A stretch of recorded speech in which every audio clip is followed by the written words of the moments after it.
just click paste and then change it to number 6 so we know that it's the timber gallery, and then update. So it won't do anything at the moment because there's no images in there, but when you do upload your images for the timber part of the page, it'll all be in there. The next thing I'm guessing you want to do is put your news and link stuff in there. That comes under posts because it's a blog uses posts and they're quite simple. They automatically order themselves from the newest to the oldest. So at the moment we've got this updates coming soon thing. We just left that in as a placeholder so you could see that what the blog would look like. So I'll edit this one, or you can, if you wanted to make a new one, I'll run you through that. So just click add new. You've got to make sure you give it a title, otherwise they don't show up. So I'll just, when you do test blog, so we tend to use, there's two tabs in here, visual and HTML. Visual is good for less code based editing. However, if you switch back and forth between the two, it'll break some of the code that you may have put in to keep things in place. So I'd advise just to try and keep it in one or the other. I like to use HTML, but it's a bit dry if you're not too familiar with code. I'll show you visual. What I would do before you do anything is just make sure you have the category chosen for news and links. If you don't have news and links, it won't recognize the post on your news page. So from here you can just type your message in.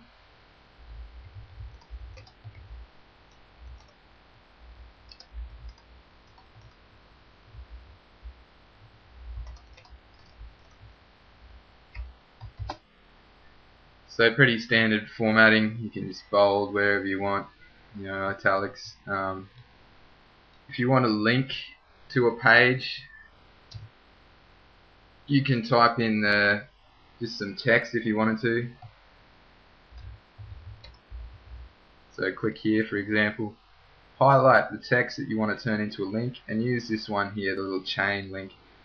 And what that'll do is just ask for where you want it to go to. So I'll just be stupid and send it to Google. You can give it a title. I think that'll just replace whatever you type down in there. I don't tend to do that. And you can choose whether or not it'll link to in a new tab or a new window. Existing content, you know, it just saves you having to find the link of your existing pages. So there, then you just click add link, and what that'll do is you'll notice the underline will change color. I'll just preview it so we're not adding stuff to your live site. So yeah, you can see the link there is now shown in orange. If you click here, it will take you to Google. We've got a cool header today. You can go use this button here to go back to where we were editing. So edit post. I'll show you how to insert an image. It's similar to what we were doing before. Let's make space for it. Find a bigger picture so I can show you the. Yeah, that's big enough.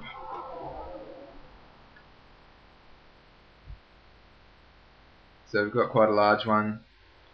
I can choose sizes between full size, medium, which is about half the size, and then a quarter of the size there. Left, right, or center. Let's put it in the center, and then I'm going to insert it into the post. So in visual mode, it'll just show the picture itself, which can be a bit handy. So if you wanted to change the alignment, you can just click on that, go left, and then it'll move a bit left, center, or right. It can be a bit of a pain making it do what you want because it's not, you know, completely dictated by code. If you hit the HTML button, this is what it looks like. This makes a lot of sense to me, but not so much to people without HTML understanding. Like before, if you wanted to link your image to another website, or you've got maybe another company's logo and you want to put the logo in and change, if they click on the logo, it can go somewhere else.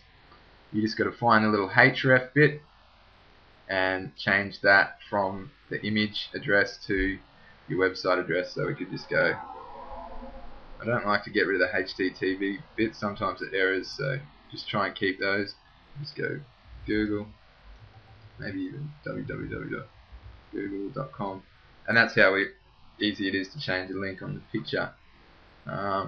You can also use these little tags in here to change the size of the image, but what tends to happen, unless you do it proportionally, the image will skew and stretch and look kind of funny. Also the title thing in here, if you see title, you can also enter this in when you're doing it in the upload.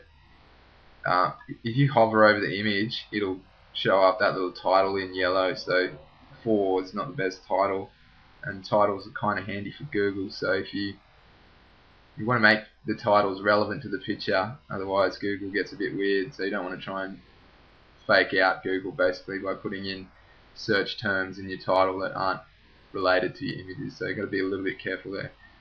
But yeah, so we publish that. You view your post. There you see you've got your text here about your message, you've got your image, you've got another link under there, and if we click on that, it's going to take us to Google. And what you'll notice is this sidebar is a widget, and it automatically adds your blog posts in here. So if people are in one, they can see what else is there without having to navigate back to news and links. We can have comments at the bottom if you want them. Most people tend to turn them off, as spammers try and build backlinks to your website. It's just the fact that the internet, people are going to spam you, but we can turn those off, or we can leave them on. They do get filtered, so no comments turn up until you actually approve them. I'll show you where that occurs. There's a tab here called comments, and any of them will come in here, and they'll show up like who it's from, what the message is, and then there'll be like an approve or trash button. So they are handy if you're trying to showcase some products or people have some questions. It does look good on your website if you do have feedback going on. But I understand if you don't want them on, we can just turn them off. It's quite simple. Alrighty, well I think that covers most of the changes you're likely to make. Let me know if there are other things you need. Yeah, the only thing would be the contact page details. I'll run you through that actually. Sometimes they're generated. Okay, so this one you need to go into Udesign to change your contact page because it's built for template. It's a lot easier than having to code it yourself. So there are a few tabs that'll be open. You can sort of close them down just to make it easier to sort through. There's one called your contact page. So this is where we input your details. So if you need to change your phone number or change an email address or your actual physical address, this is where you do it in your contact page setting under Udesign. Now once you've made a change to it, you can also put it on the right hand side or add reCAPTCHA to stop some spam. Just make sure you save the changes here. If you don't click save changes there, then it won't update. There's even a button down the bottom to save changes. You can use that one. But yeah, that's how you change your contact page details. Now I think that's all of it. That's a pretty long video, so I'll try and shorten it.